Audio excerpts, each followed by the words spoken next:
महिलाओं के साथ हो रहे अत्याचार को लेकर विपक्ष और बीजेपी आमने सामने इस वक्त नजर आ रहे हैं। जहां एक ओर बीजेपी मणिपुर के मामले को लेकर विपक्ष जो है वो बीजेपी को घेर रहा है, दूसरी तरफ बीजेपी की तरफ से भी जहां पर विपक्षी पार्टियों की सरकारें हैं वहां पर हो रहे अपराधों का जिक्र करके उन पर अब निशाना साधा जा रहा है। आपको बताएं, मणिपुर में महिलाओं के साथ हुई हैवानियत की घटना पर विपक्ष लगातार बीजेपी पर हमलावर है, लेकिन बीते 2 दिनों से बीजेपी लगातार विपक्ष पर हमले बोल रही है। केंद्रीय मंत्री स्मृति ईरानी और अनुराग ठाकुर ने आज जमकर राजस्थान को लेकर, पश्चिम बंगाल को लेकर विपक्ष की जो सरकारें हैं, उनके नेता हैं, उन पर निशाना साधा और कहा कि राजस्थान की गहलोत सरकार और पश्चिम बंगाल की जो ममता बनर्जी की टीएमसी की सरकार है उस पर उन्होंने हमला बोला और सवाल उन्होंने पूछा कि वहां पर क्या एक्शन जो है वो लिए जा रहे हैं। स्मृति ईरानी ने कहा कि मालदा में 2 अनुसूचित जाति की महिलाओं को बेरहमी से पीटा गया, उन्हें वस्त्रहीन किया गया। कांग्रेस इस पर चुप रही क्योंकि वो टीएमसी के साथ सत्ता में गठबंधन में लिप्त है। साथ ही उन्होंने कहा कि बंगाल में खून का खेल चल रहा है। वहीं अनुराग ठाकुर ने कहा कि राजस्थान महिला अपराध में नंबर 1 है, लेकिन सवाल उठाने पर मुख्यमंत्री गहलोत ने अपने ही मंत्री को निकाल दिया। इसके अलावा उन्होंने बंगाल के मालदा और हावड़ा में हुई घटनाओं का जिक्र किया और ममता सरकार पर निशाना साधा। तो क्या कुछ कहा स्मृति ईरानी ने, पहले आप वो देखिए। पश्चिम बंगाल मालदा जिला में किस प्रकार से 2 दलित महिलाओं को बेरहमी से न सिर्फ मारा गया बल्कि उनको वस्त्रहीन किया गया, इस पर भी कांग्रेस की चुप्पी इसलिए है क्योंकि वो टीएमसी के साथ सत्ता के गठबंधन में लिप्त हैं। कांग्रेस सच सुनना नहीं चाहती, कांग्रेस सच को स्वीकार नहीं करना चाहती और बंगाल में जो खून का खेल हो रहा है वो कांग्रेस सत्ता के लालच में देखना नहीं चाह रही। 5 वर्षों में राजस्थान कहां पहुंच गया?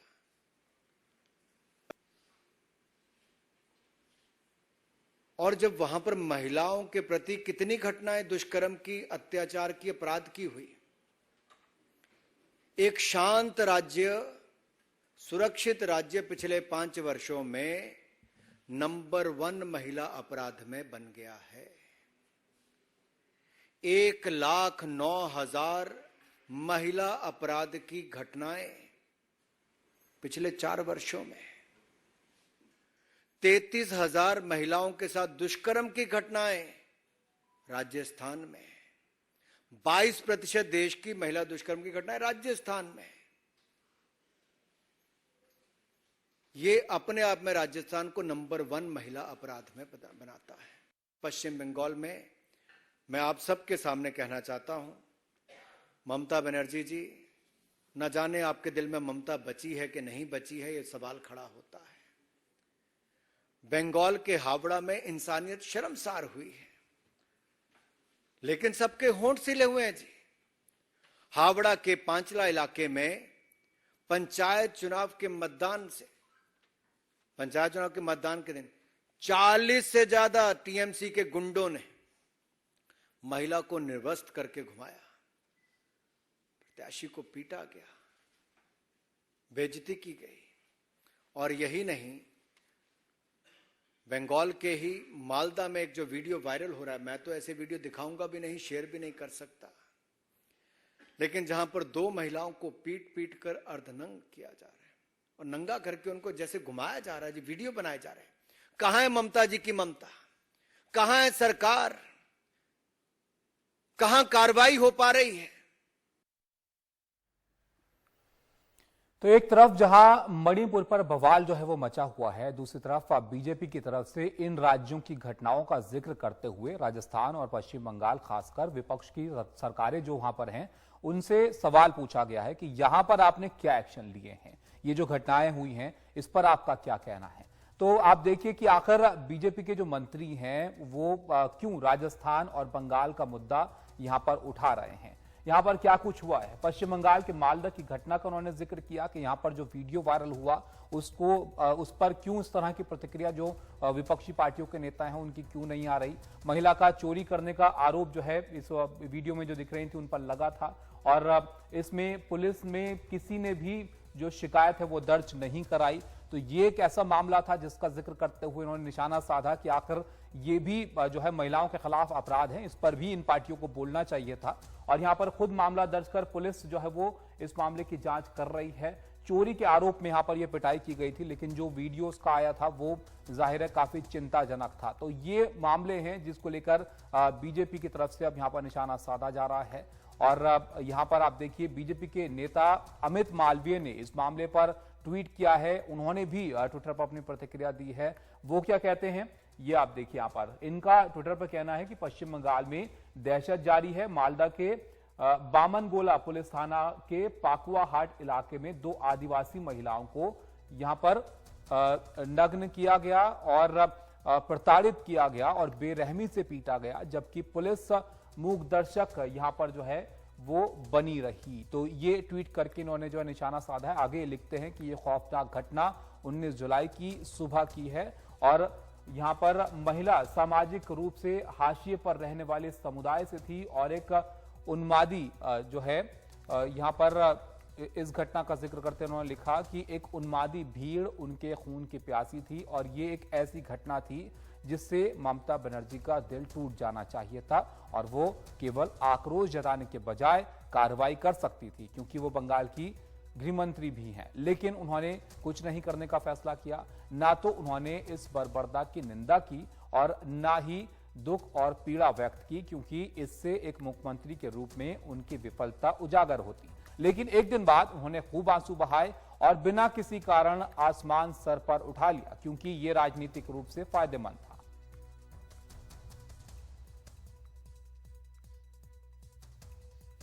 एक और घटना के बारे में आपको बताते हैं जिसको लेकर बीजेपी यहां पर जिक्र करते हुए निशाना साध रही है। इससे पहले हावड़ा में भी इसी तरह की घटना जो है वो सामने आई थी। यहां पर पंचायत चुनाव की एक ये घटना थी उस वक्त की। यहां पर हावड़ा में महिला की जो पंचायत चुनाव के दिन की ये घटना थी, जहां पर एक महिला उम्मीदवार ने तृणमूल कांग्रेस कार्यकर्ता पर निर्वस्त्र कर छेड़छाड़ का आरोप लगाया था। ये घटना 8 जुलाई की बताई जा रही है और 13 जुलाई को महिला ने पुलिस को ईमेल से शिकायत की थी। अपनी शिकायत में महिला ने कहा था कि 8 जुलाई को हेमंत राय और दूसरे टीएमसी के कार्यकर्ताओं ने उन्हें जबरन पोलिंग सेंटर से बाहर कर दिया और उनके कपड़े तक फाड़ डाले। इस दौरान उनका यौन उत्पीड़न भी किया गया। ये मामला पांचला पुलिस थाने में दर्ज किया गया है और पुलिस मामले की जांच कर रही है। तो घटनाएं हैं जिनका जिक्र करते हुए बीजेपी निशाना साध रही है और उनका सवाल यह है कि ये भी ऐसे मामले हैं जिन पर विपक्षी पार्टियों को बोलना चाहिए। मणिपुर का जिक्र वो करते हैं लेकिन इन मामलों पर चुप्पी वो साध लेते हैं। तो बंगाल में आप देखिए जो हुआ उसमें बंगाल के डीजीपी ने हावड़ा के मुद्दे पर कहा कि इस मामले में एफआईआर दर्ज कर ली गई है। हमने प्राथमिक जांच में ऐसी कोई घटना नहीं पाई है, लेकिन इस मामले की जांच चल रही है। কমপ্লেন এসছে ইমেল দিয়ে, যেটাকে সাথে সাথে এসপি হাওড়া রুলে সেই কমপ্লেনটাকে থানাকে বললেন তুমি ইমিডিয়েটলি এটাকে মিনিমাম ইনকোয়ারি করে আর সাথে সাথে একটা এফআইআর করো। 13 তারিখে যখন আপনারা কেউ এই ঘটনা জানতেন না, আমাদের পুলিশ তরফ থেকে কমপ্লেন নিয়ে পাঠিয়ে 14 তারিখে একটা এফআইআর করা হলো। समस्त सेक्शन के मिलिए आउटरीच ऑफ मॉडेस्टी इंजरी इत्यादि जो कथा उन्हीं बोलें कि हमारी इंजरी हुई है सबने ওখানে ইমিডিয়েটলি এফআইআর করা হচ্ছে। এফআইআর করার সাথে সাথে আমরা তদন্ত নেমে পড়েছিলাম দেখার জন্য কি এখানে কি হয়েছে। সেই সময় থেকে আজ অবধি যা কয়েকটা পয়েন্ট বেরিয়েছে তদন্ত এখনো চলছে। তো তার মধ্যে নাম্বার 1 যে সবথেকে ইম্পর্টেন্ট যে পাওয়া যাচ্ছে কি এইরকম যে ঘটনা ওখানে ঘটেছে সেটা নিয়ে কোনো রকম তথ্য কিংবা কোনো রকম এভিডেন্স পাওয়া যাচ্ছে না। इससे पहले कल इस मुद्दे पर बीजेपी सांसद लॉकेट चटर्जी ने ममता बनर्जी के मणिपुर मुद्दे पर लगाए गए आरोपों का जवाब दिया। उन्होंने प्रेस कॉन्फ्रेंस में कहा कि बंगाल में भी मणिपुर जैसे ही हालात हैं। एक के बाद एक घटना घट रही है, लेकिन पश्चिम बंगाल का मुख्यमंत्री महिला होके भी चुप है। आप लोग बोलिए हम लोग कहां जाएंगे? हम लोग भी महिला है, हम लोग भी चाहते हैं कि हमारा बेटियों लोग को बचा ले।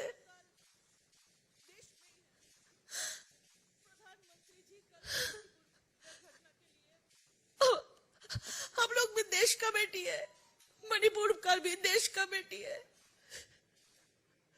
पश्चिम बाहर नहीं है, पश्चिम बंगाल देश में ही है।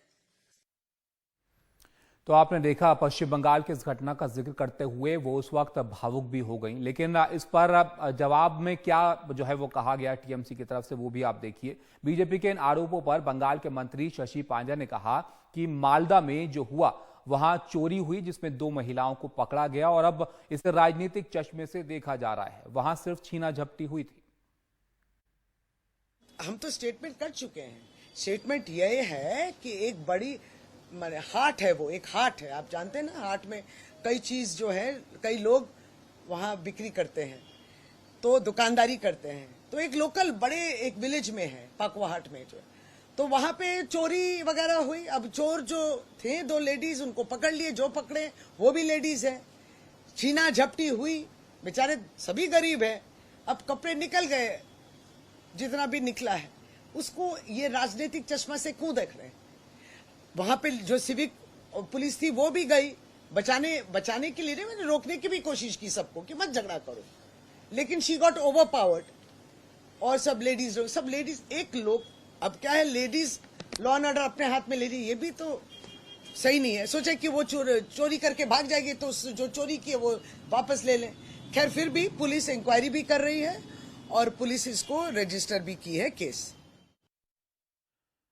तो ये आपने देखा पश्चिम बंगाल के मामले थे जिनके बारे में यहां पर जो है बीजेपी की तरफ से जिक्र किया गया था। अब राजस्थान की बात करते हैं। राजस्थान में भी महिला अपराध जो है वो एक बड़ा सवाल है, एक बड़ा मुद्दा है और यहां पर भी राजस्थान में पिछले कुछ दिनों में महिलाओं के खिलाफ अपराध बढ़े तो सियासत में भी इसको लेकर वार पलटवार का सिलसिला तेज हो गया। पहले आपको बताते हैं कि आखिर किन घटनाओं पर यहां पर सियासी बवाल जो है वो मचा है।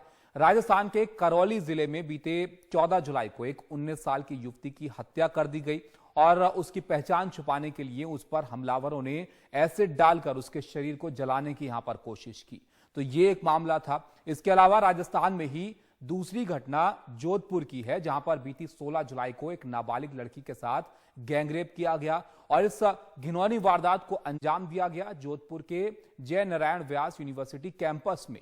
जाहिर है सीएम अशोक गहलोत का गृह जिला होने के कारण इस घटना पर भी जमकर सियासी बवाल हो रहा है।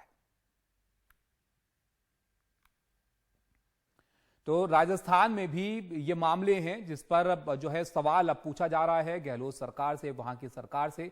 तो राजस्थान में इन दोनों घटनाओं समेत महिला अपराधों के सवाल को लेकर सियासी बवाल जो है वो चरम पर है। यहां पर सीएम अशोक गहलोत ने विधानसभा में ऐसे महिला अपराधों पर सवाल उठाने पर अपने ही मंत्रिमंडल से राजेंद्र गुढ़ा को मंत्री पद से बर्खास्त कर दिया।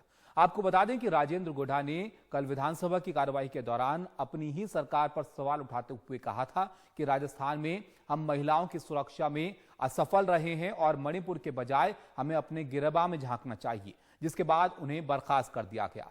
बर्खास्तगी पर राजेंद्र गुढ़ा ने कहा कि उन्हें सिर्फ सच बोलने की सजा मिली है और अगर सच बोलना गुनाह है तो मैं ये गुनाह करता रहूंगा। इस मामले में बीजेपी ने भी गहलोत सरकार पर हमला बोलते हुए कहा कि राजस्थान में कानून व्यवस्था की हालत बहुत खराब है और गहलोत के राज में सच बोलना मना है और महिलाओं के खिलाफ अपराधों का ग्राफ लगातार बढ़ा है।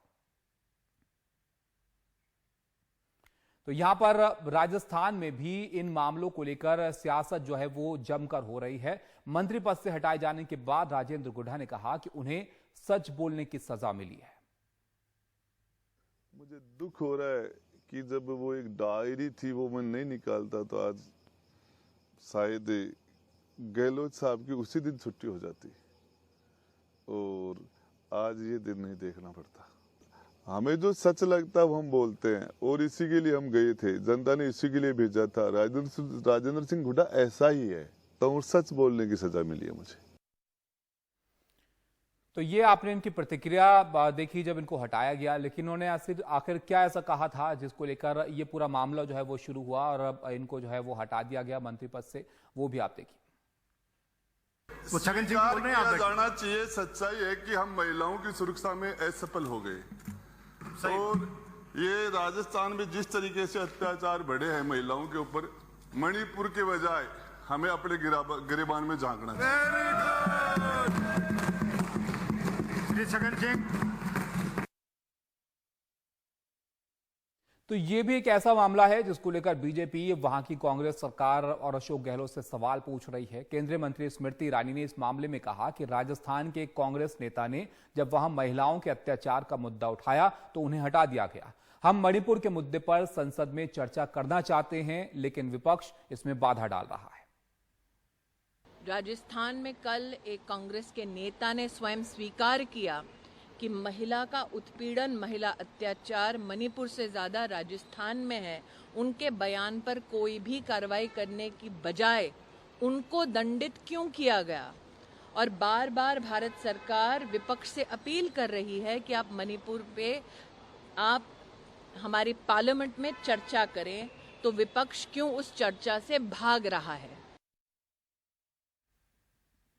तो आपने देखा, ये तमाम मामले हैं जो जिनको लेकर अब आरोप प्रत्यारोप हो रहे हैं, सवाल जवाब हो रहे हैं। यहाँ पर गहलोत सरकार पर निशाना साधते हुए केंद्रीय मंत्री गजेंद्र शेखावत ने कहा कि गहलोत राज में सच बोलना मना है। देखिए, मेरी सारी शुभकामनाएं और अभिनंदन और प्रशस्ति राजेंद्र सिंह जी गोड़ा के साथ में है, क्योंकि उन्होंने साहस के साथ में हकीकत को बयान करने का काम किया। लेकिन इस साहस को और सच को गहलोत सरकार स्वीकार नहीं कर पाई। न तो राजस्थान में महिलाएं सुरक्षित है और न महिलाओं के सम्मान के लिए आवाज उठाने वाला व्यक्ति या मंत्री इस सरकार में सुरक्षित है। तो इस पूरे मामले पर जो वहां के मुख्यमंत्री अशोक गहलोत, उनका क्या कहना है ये भी आप जानिए। अशोक गहलोत ने कहा कि ये हमारा अंदरूनी मामला है और हम इसे सुलझा लेंगे। सर, कल ही मंत्री राजेंद्र गुड़ा का उन्हें बर्खास्त किया गया। राजेंद्र गुड़ा को क्या कारण रहे? लगातार सरकार को घेरते आ रहे थे। वो एक सभा के अंदर उन्होंने यहां तक कह दिया कि सबसे भ्रष्ट सरकार जो है वो हमारी सरकार है, और कल उन्होंने विधानसभा के अंदर सरकार को बैकफुट पर ला दिया। ये हमारी पार्टी का अंदरूनी मामला है और इस पे हम लोग अपने हिसाब से ही चर्चा करते हैं। अभी प्रेस कॉन्फ्रेंस हो रही है, मुख्य मुद्दा है Mahatma Gandhi minimum income guarantee act. तो इसको अंदरूनी मामला वो बता रहे हैं, लेकिन महिलाओं पर हो रहे अपराध का जो मामला है उस पर अब सवाल जो है बीजेपी पूछ रही है कि आप उन राज्यों में क्यों नहीं इन मुद्दों को उस तरह से उठाते हैं जिस तरह से आप मणिपुर की बात कर रहे हैं, जहां पर आपकी सरकारें हैं, विपक्षी पार्टियों की सरकारें हैं।